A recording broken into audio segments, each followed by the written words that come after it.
कल की क्लास में हम लोगों ने डिस्कस किया था स्पेसिफाइड एम्प्लॉइज क्या होते हैं।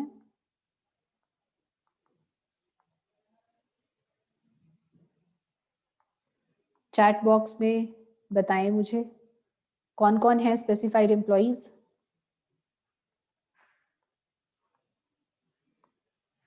क्विकली। ओके कमल, आपकी अटेंडेंस हो गई है। Very quickly tell me who are the specified employees. Deepika says director, director employee. और बताएं। Employee having substantial interest. And what is substantial interest? क्या होता है सब्सटैंशियल इंटरेस्ट?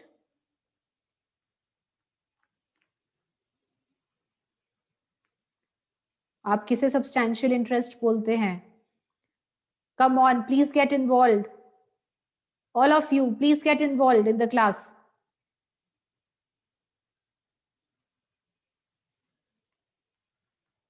जहां पे जो वोटिंग पावर है, voting power is more than 20%। Very good Deepika, Poonam, Bharti. Voting power more than 20%। और तीसरा कौन होता है? Employee having salary of more than 50,000।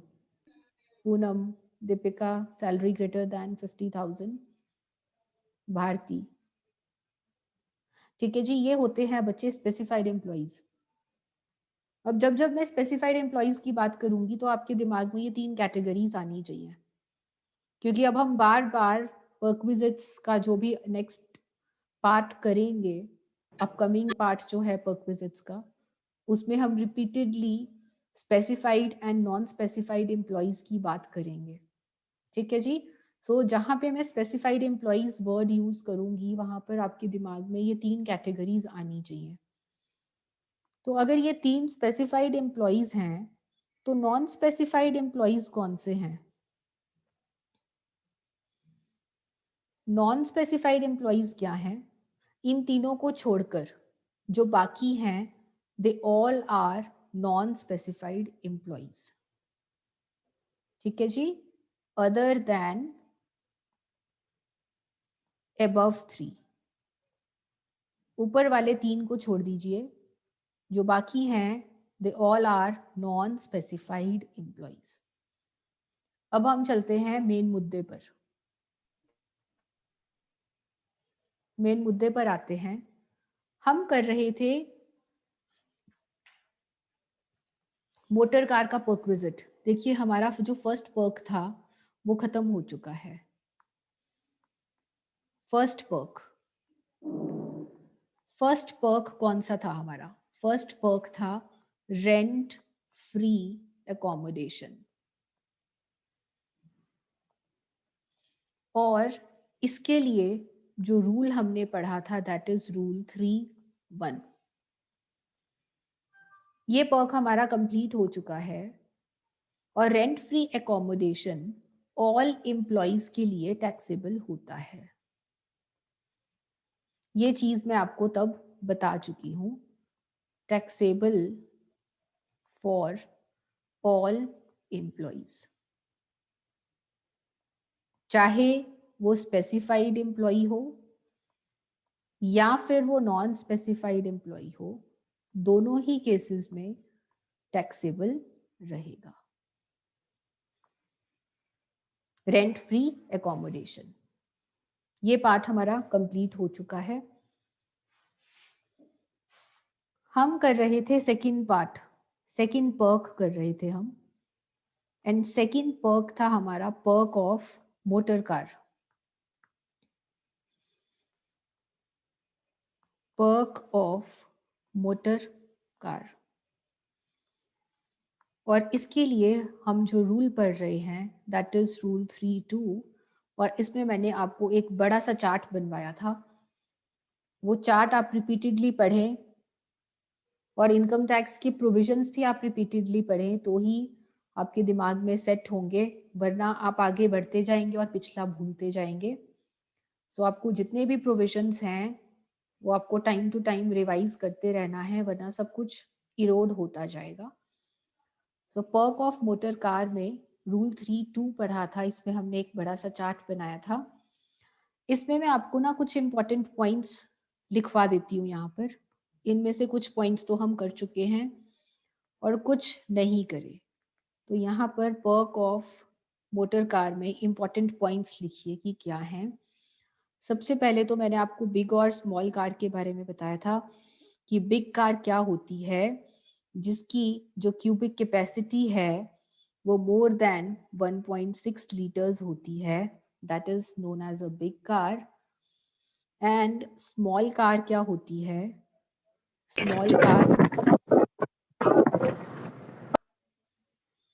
Small car वो है जहां पर जो सीसी है इंजन का, cubic capacity, that is less than और इक्वल टू 1.6 लीटर्स। तो 1.6 लीटर्स वाली सीसी की अगर कार है तो स्मॉल कार है, और 1.6 से ज्यादा है तो बिग कार है।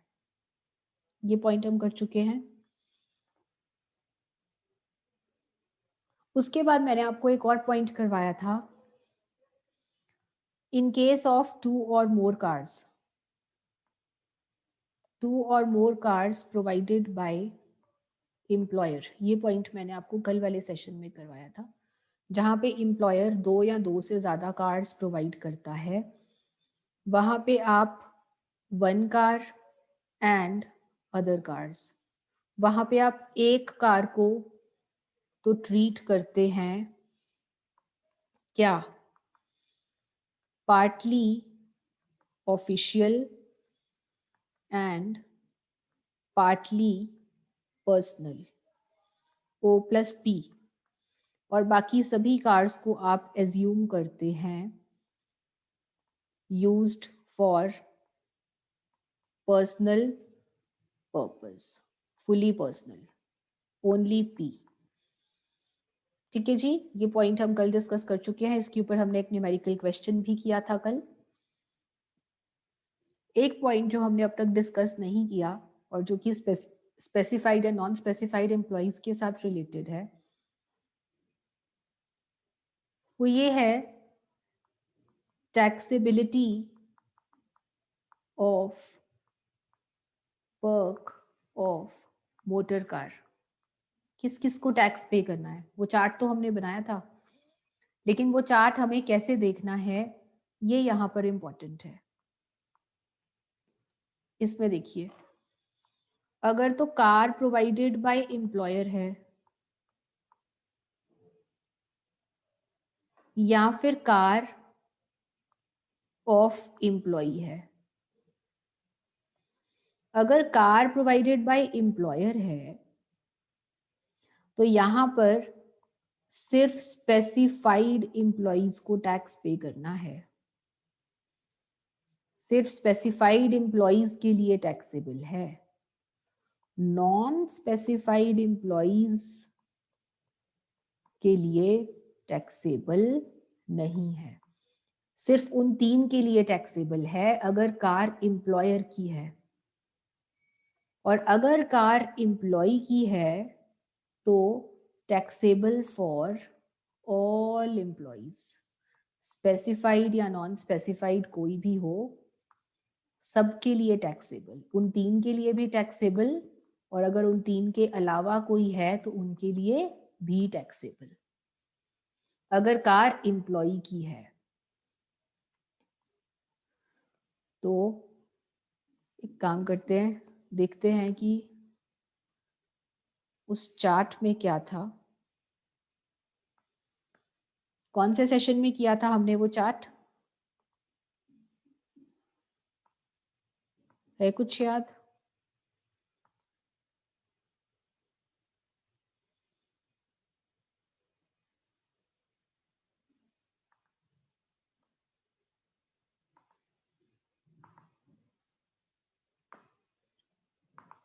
Here it is. तो ये देखिए, ये है हमारा chart.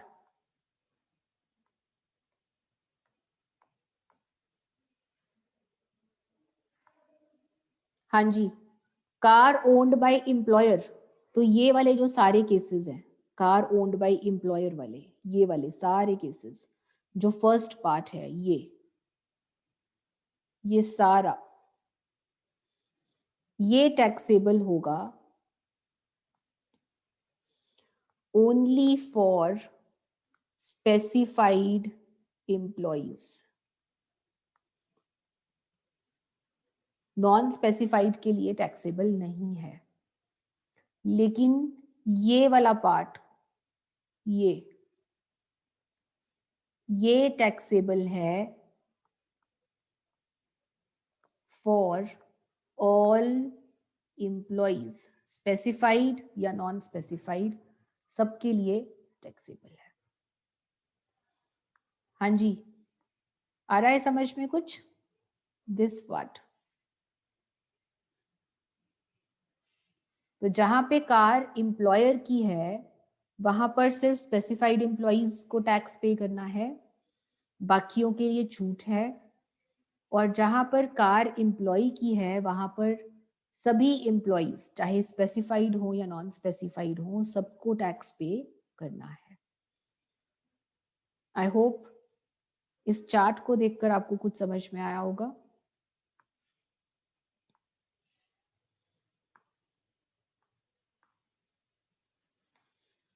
So this is it in the perk of motor car. भाई मोटर कार के केस में यही है बच्चे। नेक्स्ट देखते हैं। अब हम आते हैं थर्ड पर्क पर, और थर्ड पर्क है free domestic servant. Free domestic servant, यहाँ पर आपका सेक्शन रूल जो कि एप्लीकेबल होता है that is rule 3(3). Free domestic servant,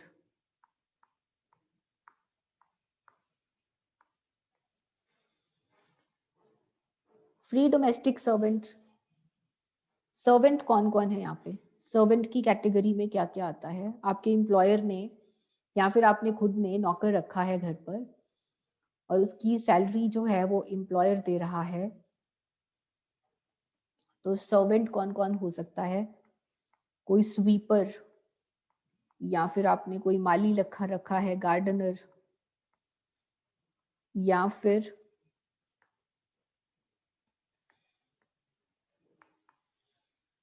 watchman, चौकीदार रखा है, स्वीपर, गार्डनर, वॉचमैन एटसेट्रा। इस तरह के आपने हेल्पर्स रखे हैं घर पर। तो इस केस में टैक्सेबिलिटी कैसे आएगी? दो पार्ट्स।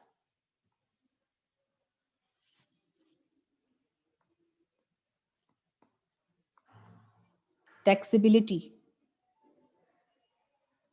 कौन कौन टैक्स पे करेगा?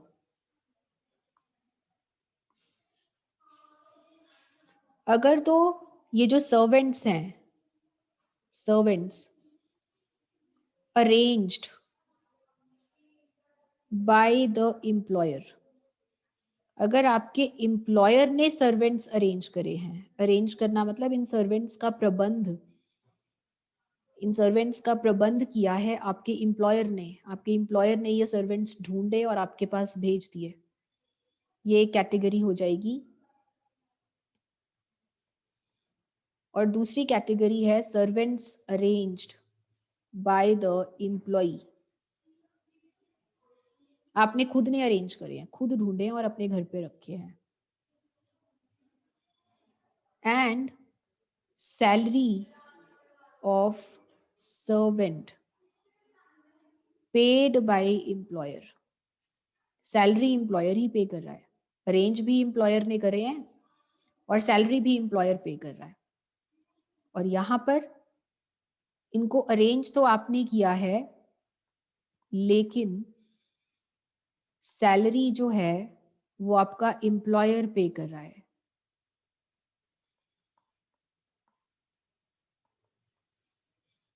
यहाँ पर एम्प्लॉयर ने अरेंज करे हैं, यहाँ पे आपने अरेंज करे हैं, लेकिन सैलरी दोनों केसेस में ही एम्प्लॉयर पे कर रहा है। यहाँ पर ओनली स्पेसिफाइड एम्प्लॉइज को टैक्स पे करना है, ओनली स्पेसिफाइड एम्प्लॉइज, वो 3।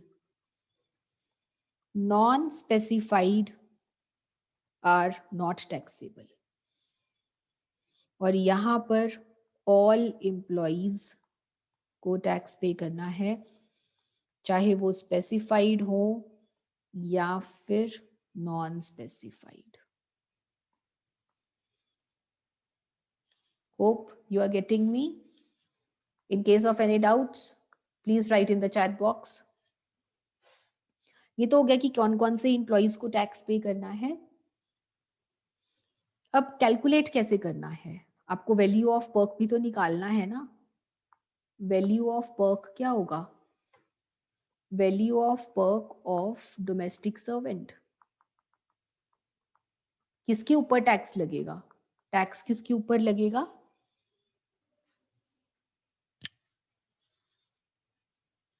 कैसे कैलकुलेट करेंगे tax? Value of perk is equal to जितनी सैलरी एम्प्लॉयर पे कर रहा है, सैलरी पेड बाय एम्प्लॉयर। किसको? नौकर को, हेल्पर को, जो भी सैलरी एम्प्लॉयर पे कर रहा है टू द सर्वेंट, वो ले लीजिए और उसमें से माइनस कर दीजिए अमाउंट रिकवर्ड फ्रॉम एम्प्लॉय। अगर एम्प्लॉय कुछ पे कर रहा है बदले में, उसको माइनस कर दीजिए और जो बाकी है that will be the value of perk. इस वैल्यू के ऊपर जो कैलकुलेट होकर आएगी, इसके ऊपर टैक्स लग जाएगा। फॉर एग्जाम्पल, डोमेस्टिक सर्वेंट की सैलरी है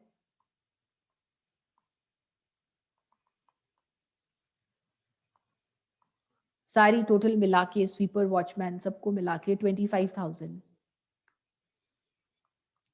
जो कि एम्प्लॉयर पे कर रहा है। और एम्प्लॉय कहता है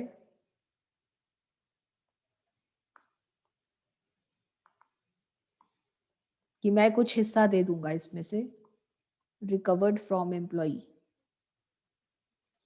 इसमें से 15,000 एम्प्लॉय अपनी पॉकेट में से पे कर रहा है, तो ऑब्वियसली इसके ऊपर तो टैक्स लगना नहीं चाहिए।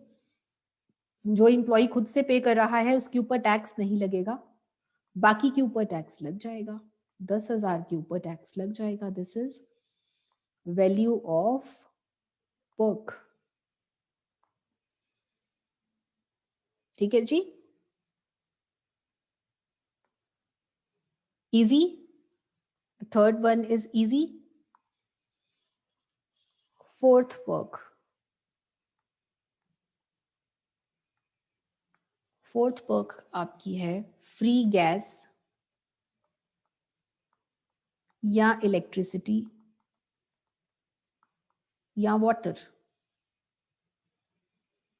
आपको फ्री में गैस, इलेक्ट्रिसिटी और वाटर की सुविधा मिल रही है। यहां पर आप रूल पढ़ेंगे, रूल 3, 4। और इस केस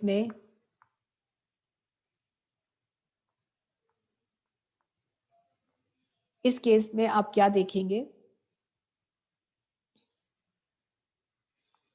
कि टैक्सेबिलिटी कैसे है।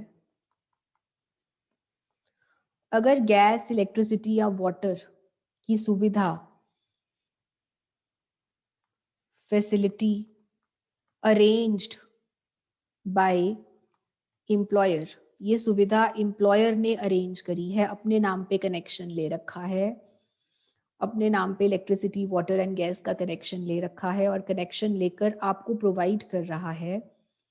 फैसिलिटी अरेंज्ड बाय एम्प्लॉयर, या फिर दूसरा केस आपने खुद ने अरेंज किया है, फैसिलिटी अरेंज्ड बाय एम्प्लॉय। लेकिन यहाँ पर and payment made by employer, लेकिन पेमेंट एम्प्लॉयर पे कर रहा है और यहाँ पर फैसिलिटी तो आपने अरेंज करी है लेकिन पेमेंट मेड बाय एम्प्लॉयर। सो यहाँ पर आप खुद प्रबंध कर रहे हैं, आपके नाम पे कनेक्शन है और यहाँ पर आपके एम्प्लॉयर के नाम पे कनेक्शन है और अपने नाम पे कनेक्शन लेके वो आपको फैसिलिटी प्रोवाइड कर रहा है। सो यहाँ पर taxable for specified employees only, non specified के लिए टैक्सेबल नहीं है और यहाँ पर taxable for all employees specified as well as non specified. ठीक है जी, ये तो हो गया कि कौन से एम्प्लॉयज को टैक्स पे करना है। अब वैल्यू कैसे कैलकुलेट करनी है, वैल्यू ऑफ पर्क। इस केस में आप वैल्यू ऑफ पर्क कैसे कैलकुलेट करेंगे। अब यहाँ पर वैल्यू ऑफ पर्क कैलकुलेट करने के भी दो तरीके हैं, या तो एम्प्लॉयर के ओन सोर्सेज हैं, एम्प्लॉयर के खुद के साधन, एम्प्लॉयर के खुद के साधन है। और एम्प्लॉयर के खुद के साधन कब होंगे, गैस के केस में मान लीजिए भारत गैस है, भारत गैस में आप जॉब करते हैं या फिर एचपी में या फिर इंडेन में आप यहाँ पर जॉब करते हैं, तो आपका एम्प्लॉयर कौन है, भारत गैस, एचपी, इंडेन। या फिर आप किसी इलेक्ट्रिसिटी कंपनी में जॉब करते हैं या फिर आप किसी वाटर सप्लाई वाली कंपनी में जॉब करते हैं, यहाँ पर एम्प्लॉयर के खुद के साधन हैं। एम्प्लॉयर आपको ये फैसिलिटी अपने साधन से प्रदान कर रहा है, तो यहाँ पर वैल्यू ऑफ पर्क क्या होगा, जो आपके एम्प्लॉयर की मैन्युफैक्चरिंग कॉस्ट होगी, मैन्युफैक्चरिंग कॉस्ट, उसमें से माइनस कर दीजिए अगर आप अपनी पॉकेट में से कुछ पे कर रहे हैं, रिकवर्ड फ्रॉम एम्प्लॉई, और रिमेनिंग क्या आ जाएगा, वैल्यू ऑफ पर्क। आप ऐसी किसी कंपनी में जॉब करते हैं, एम्प्लॉयर आपको अपने साधन में से फैसिलिटी प्रोवाइड कर रहा है, इतने सिलेंडर्स में से एक सिलेंडर आपको दे दिया या फिर फ्री इलेक्ट्रिसिटी के यूनिट्स आपको दे दिए या फिर फ्री वाटर सप्लाई कर दिया, तो वहां पर जो इन साधनों को बनाने के ऊपर जो खर्चा है वो खर्चा देखेंगे और उस खर्चे में से आप माइनस कर देंगे अगर आप कुछ पे कर रहे हैं, remaining will be the value of work. और अगर आउटसाइड एजेंसी, आपका एम्प्लॉयर इन सब में से नहीं है, कुछ इन सब में से नहीं है, आप इलेक्ट्रिसिटी कंपनी नहीं है या फिर गैस कंपनी नहीं है, वाटर कंपनी नहीं है, आप एक आउटसाइड एजेंसी हैं, आउटसाइड एजेंसी होने के बावजूद भी एम्प्लॉयर कहीं बाहर से आपके लिए सिलेंडर, इलेक्ट्रिसिटी और वाटर का अरेंजमेंट कर रहा है, तो यहाँ पर वैल्यू ऑफ पर्क क्या रहेगा, value of perk is equal to जितना अमाउंट पे करेगा employer, amount paid by employer, जितना अमाउंट पे किया minus recovered from employee, that will be the value of the perk। Example कर लेते हैं, समझ में आएगा आपको। इलस्ट्रेशन 15, इलस्ट्रेशन 15 में एबीसी लिमिटेड है, एक एबीसी लिमिटेड प्रोवाइड कर रही है, प्रोवाइड्स इलेक्ट्रिसिटी, इलेक्ट्रिसिटी प्रोवाइड करती है टू इट्स एम्प्लॉइज, अपने कर्मचारियों को इलेक्ट्रिसिटी प्रोवाइड करती है और उनमें से एक एम्प्लॉई है मयंक। मयंक का अगर हम एनुअल कंजम्पशन देखें, इलेक्ट्रिसिटी कितनी कंज्यूम करता है मीटर की रीडिंग के हिसाब से 3250 यूनिट्स, इतने यूनिट्स वो कंज्यूम करता है। Determine value of perk, value of perk calculate कीजिए इन द फॉलोइंग केसेस। और फर्स्ट केस क्या है कि जो इलेक्ट्रिसिटी का मीटर है is in the name of Mayank, Mayank के खुद के नाम पर है, एंड रेट ऑफ इलेक्ट्रिसिटी जो है दैट इज ₹4 पर यूनिट। हाँ जी, सबसे पहले तो आप मुझे ये बताइए कि ये कहाँ पर आता है, फैसिलिटी अरेंज्ड बाय एम्प्लॉयर में आएगा या फैसिलिटी अरेंज्ड बाय एम्प्लॉय में आएगा? चैट बॉक्स में लिखिए जल्दी से।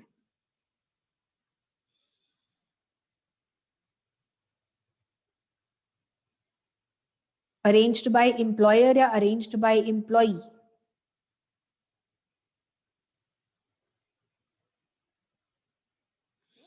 Nandini says by employ.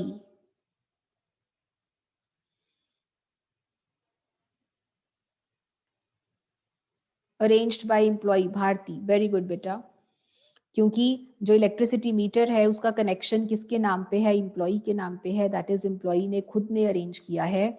और जहां पर एम्प्लॉय अरेंज करता है वहां पर आपको स्पेसिफाइड या नॉन स्पेसिफाइड नहीं देखना, सभी केसेस में टैक्सेबल है। अच्छा, ये तो पता चल गया कि टैक्सेबल है।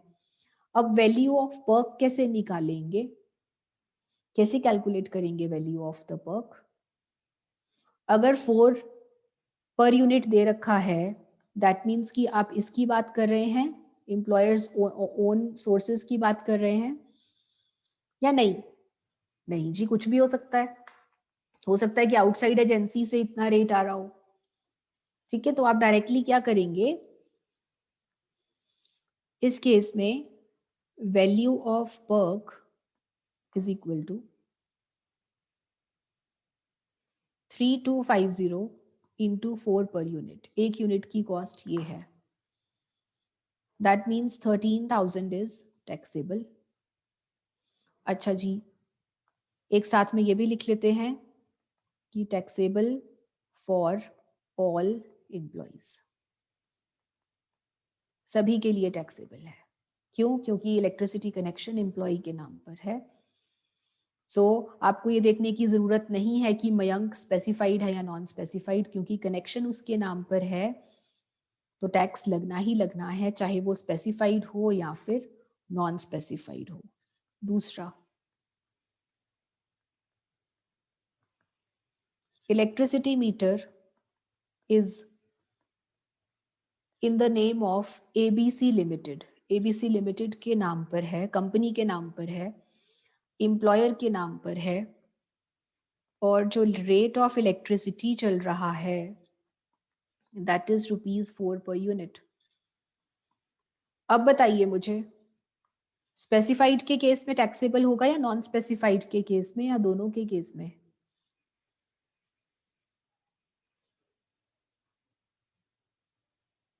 भारती से स्पेसिफाइड, ध्यान से देखिए बेटा, वेरी गुड, स्पेसिफाइड। पूनम से बोथ, नो पूनम, बेटा फैसिलिटी किसके नाम पर है, एम्प्लॉयर के नाम पे है, और जहां पर फैसिलिटी एम्प्लॉयर के नाम पर होती है वहां पर सिर्फ स्पेसिफाइड एम्प्लॉयज के केस में टैक्सेबल रहता है। तो यहाँ पर वैल्यू ऑफ पर्क क्या आएगा, 3250 इंटू 4 दैट इज 13,000, लेकिन यहाँ पर क्योंकि एम्प्लॉयर के नाम पर है कनेक्शन तो taxable for specified employees only. ठीक है जी Poonam. And third case is ABC Limited is a power generating company। अब जो एम्प्लॉयर है वो खुद ही पावर जनरेट कर रहा है, आप एक इलेक्ट्रिसिटी कंपनी में जॉब करते हैं, इसका मतलब ये हुआ। और आपका जो एम्प्लॉयर है वो आपको फ्री इलेक्ट्रिसिटी दे रहा है। इलेक्ट्रिसिटी बनाने का जो खर्चा आता है दैट इज 2 पर यूनिट, और आप उसको पे कर रहे हैं रिकवर्ड फ्रॉम एम्प्लॉई। आप पे कर रहे हैं 2 रुपए में से 1.5 रुपए तो आप भी पे कर रहे हैं। यहाँ पर वैल्यू ऑफ पर्क क्या होगा? सबसे पहले तो ये कौन से केस में आएगा? यहाँ पर एम्प्लॉयर्स ओन सोर्सेज में आएगा। जहाँ पर एम्प्लॉयर के खुद के सोर्सेज हैं वहाँ पे आप मैन्युफैक्चरिंग कॉस्ट देखते हैं। Manufacturing cost is what?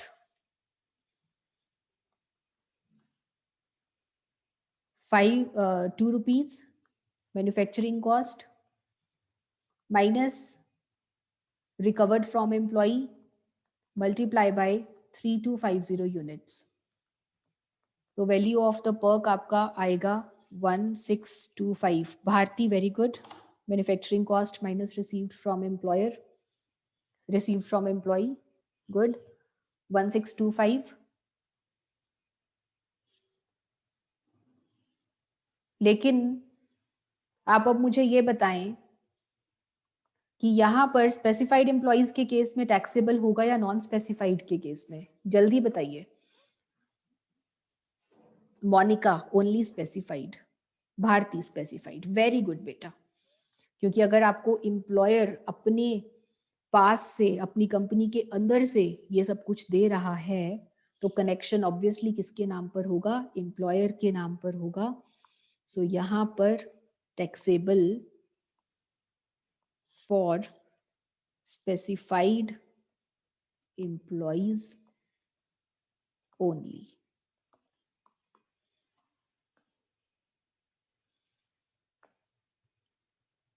I hope I'm making the things clear to you. आज के लिए I think this much is sufficient. हमारा टाइम खत्म हो रहा है।